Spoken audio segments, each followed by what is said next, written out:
So, Yamina, here's another question from our viewer who is saying that if the main applicant's LMIA is refused while their family members' TRV, SP, and OWP extensions were approved earlier, so will the dependence permits be revoked? So, Yamina, here's another question that we got from our viewer who is saying that if the main applicant's LMIA is refused with their family members' TRV, SP, and OWP extensions were approved earlier, so will the dependence permits be revoked? Yeah, this is a really interesting situation. So basically, what you're describing is that an extension was granted to the dependent family members pending the approval of the LMIA-based work permit for the principal applicant.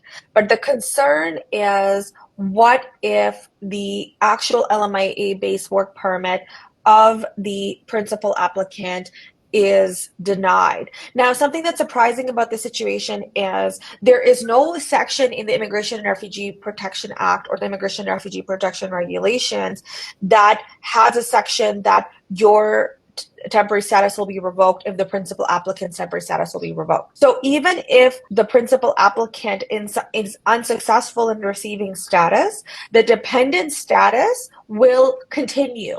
But another thing that's important to mention is that the dependents got their status because of the principal applicant.